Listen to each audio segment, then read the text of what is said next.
If you're a woman somewhere between 45 and 60 and your sleep has fallen apart, you wake at 2 or 3 in the morning, sometimes soaked, sometimes just wide awake with your heart going, and you lie there until the light comes, I want to say 2 things.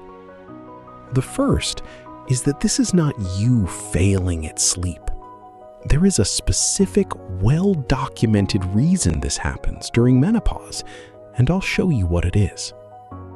The second is that it is not permanent, and it is not something you have to simply endure until it passes.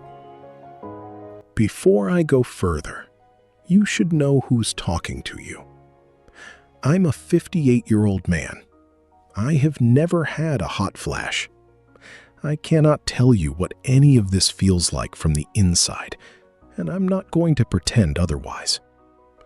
What I do know is what it looks like from the other side of the bed.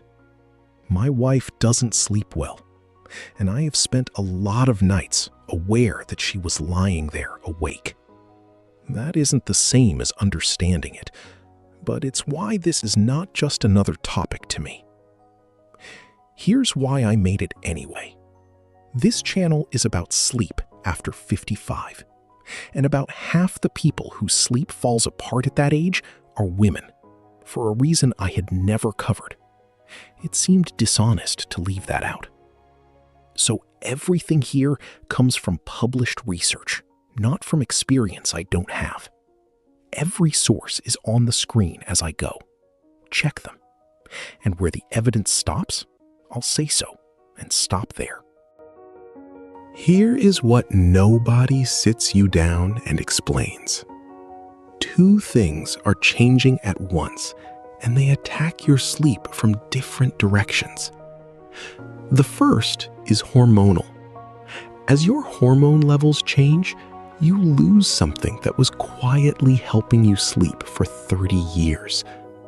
In the SWAN study, as women's estrogen fell year on year, their odds of trouble falling asleep and of waking several times a night went up.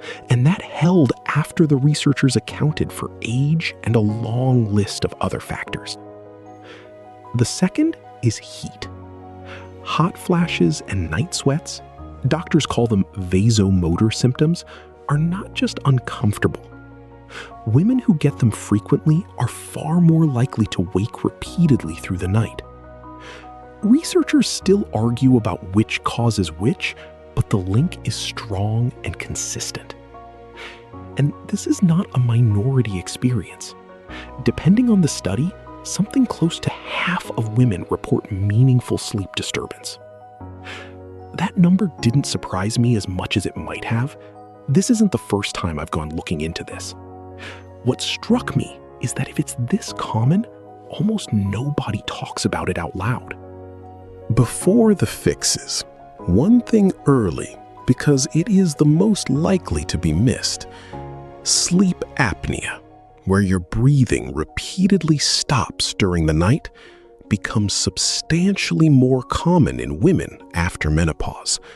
And it isn't simply getting older or weight. When researchers accounted for both, the link held. But here's the trap.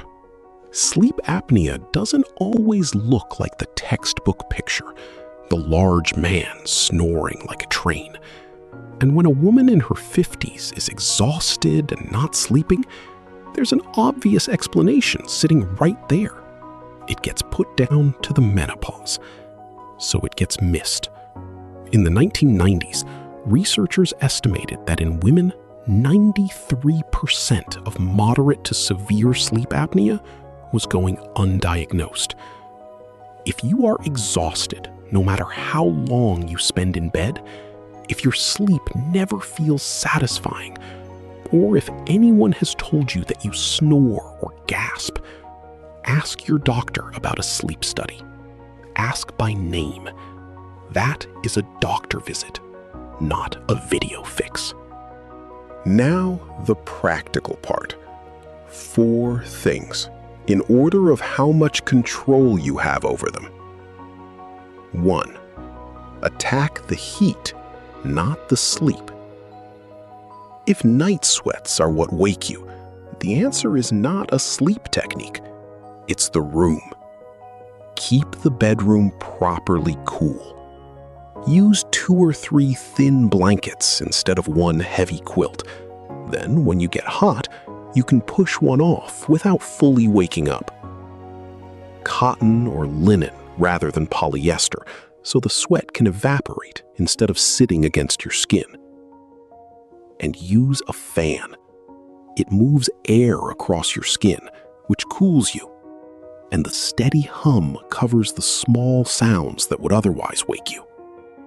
One steady sound hides all the little ones. This is dull advice. It is also the most useful thing on this list because you are stopping the thing that wakes you instead of trying to get back to sleep afterwards. 2. The 2 anchors that work at any age. Pick one wake-up time and hold it 7 days a week. Get outdoor light within an hour of waking. 10 to 20 minutes, actually outside, because glass blocks too much of the signal. These aren't menopause specific. They're the foundation underneath everyone's sleep, and they matter more when your sleep is already fragile, not less. I have to be honest with you about something. In my last video, I said that if a friend my age asked me where to start, I'd tell them morning light, 10 minutes outside, first thing. Then I didn't do it. I kept telling myself I'd start when things settled down, when the next video was finished, when work got easier. Things don't settle down. I'm 58. I have a full-time job, and there is always a next thing. What finally worked wasn't discipline. I realized I was already outside every morning, 3 minutes, walking to my office. I didn't need a new habit. I needed to leave the house a few minutes earlier. So this week, I've been going out at 7. I'm telling you this because if the man making the video needed a shortcut to manage 10 minutes outdoors, then knowing what to do was never the hard part. Doing it is.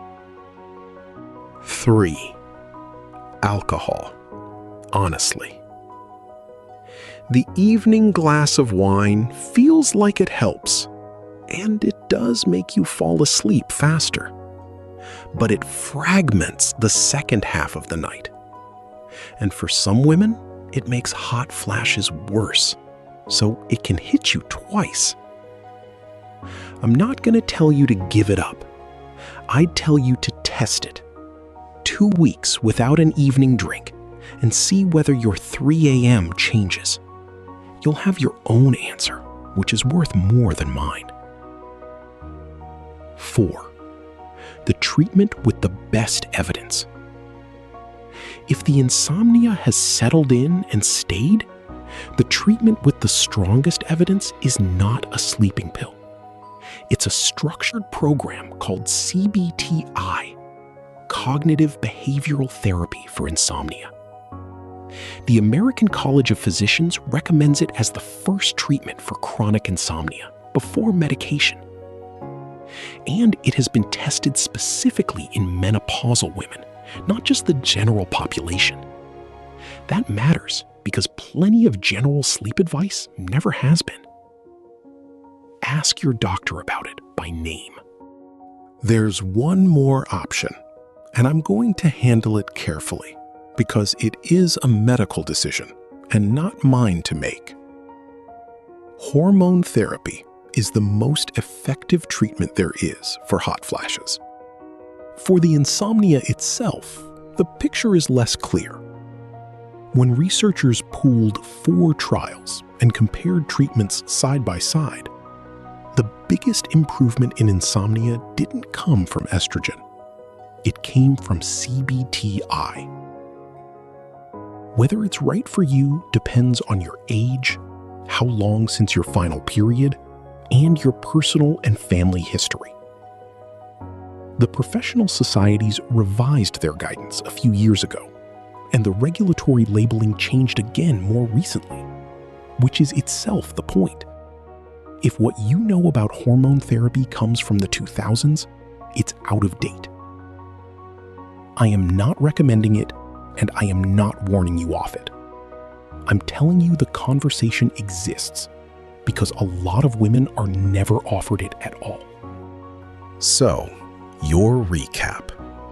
Cool the room and layer the bedding because heat is doing the waking. Same wake time every day and outdoor light within the hour. Test 2 weeks without the evening drink. Ask your doctor about CBT-I by name. And if you're exhausted no matter how long you sleep, ask for a sleep study. If you asked me where to start, I'd say the room. Not because it's the cleverest thing on the list, because it's the only one that doesn't ask anything of you. You do it once, in daylight, and then it works every night without you having to remember or decide or find the willpower at 11 o'clock. One last thing, and this is for any men watching. If your wife has been short-tempered lately and she isn't sleeping, those are not two separate things. The hormone changes, the broken sleep, and the mood all run into each other, and you won't separate them from the outside. Nobody is patient on 4 hours of broken sleep. I'm not. You wouldn't be either. It isn't her character, and it isn't something she's choosing. And if it's gone past irritability, if she seems genuinely low for weeks rather than days, that's worth a doctor's appointment, not just a fan in a cooler room. So don't wait to be asked. Keep the room cold, even if you're cold. Don't take the thicker blanket. Walk outside with her in the morning. And when she tells you something is wrong, believe her the first time. She doesn't need you to fix this.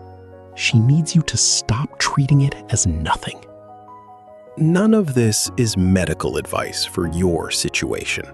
I'm sharing published research, and your doctor knows your health. But this stage does not have to mean years of broken sleep. If this helped, subscribe. Next video, walking. Why the 10,000 steps you've been chasing may be the wrong number entirely.